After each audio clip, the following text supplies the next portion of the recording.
Guys, yun, magandang ano sa inyo, magandang tanghali, no, tanghali kasi dito. So, yung sinabi ko sa inyo nakaraan nung nakabili tayo ng daing dun sa ano, dito sa may Pinas Store, no. So, ngayon, guys, na ano kasi ewan ko baka siguro ako lang hindi nakakaalam na meron na palang ano, spicy na marination nitong daing na to, no. So, normally naman ang pinang-marinate lang naman natin dito is yung suka, ganun, tas paminta, asin. So ngayon guys, naka-ano siya, naka-sealed siya. Tapos nabili ko siya ng ito. So ito, pakita ko sa inyo guys. So guys to.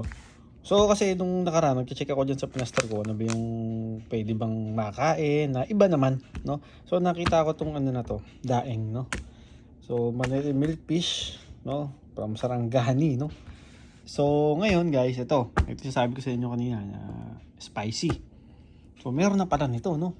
Actually, pwede naman tayong gumawa ng ganito. Pero, nagtaka lang ako rito kung ano ba kaya ang lasa nito pagka gantong mga naka-sealed na, no? Lulutuin natin to. Tapos, sikman natin kung ano yung lasa nito, no? Kasi, since alas 11:30 ng umaga, so, ano natin to, tanghalian na natin to, no? So lutuin na natin guys, let's go. So ano siya guys, so since malaki siya, so ano yun natin, hiwain natin sa gitna para at least magkasya dun sa pan natin, no? So ano na natin to guys, kumbaga ano natin to, tanghalian tsaka puno na natin to, no?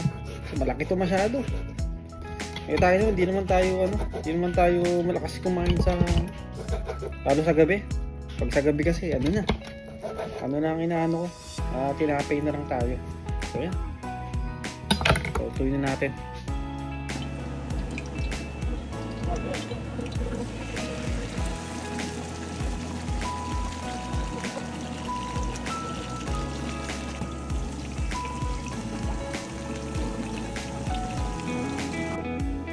Na guys, panalo to, Ito yung paborito ko itong chanin. So guys, naluto na tayo, no? So tanghalian na natin. So magpo-food trip na tayo ngayon, no? Papakita ko sa inyo guys, yung finished product. Kala mo napakahirap lutuin, no? Prito lang naman. Ito guys, ito. So guys, ito yung daing, no? Actually, na-miss ko talaga to, no? Tapos, syempre, meron tayong sausawan na suka, no? Tapos, ang lamakmak na kanin, yan. So, ayun yung tanghalian natin ngayon, guys. Tapos, syempre, meron tayong pineapple juice, syempre, nakalimutan natin yan. Oh, diba? Guys, kain na tayo. So, isa sa mga paborito kong parte dito sa isda, no? Hindi lang sa bangus, hindi lang sa tilapia. Ito, yung tiyan, yan, no? Sarap. Oh. Ayan, no? Yan ang pinaka-favorite ko, no? So, guys, kakamay na natin, para at least feel natin yung pagkain, no? So hindi ko na nagawin sili kasi sabi naman spicy daw to.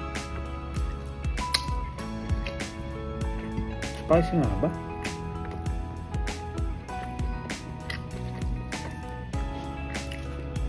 Okay naman siya guys.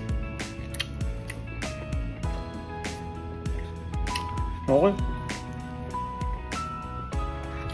Kaso hindi ko pa malasahan guys yung anghang.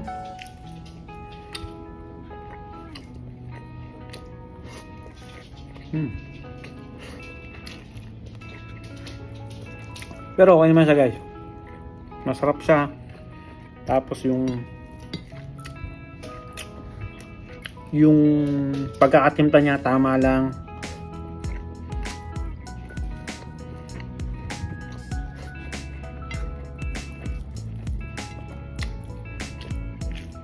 Sarap to, may kamatis, no? Tapos sibuyas.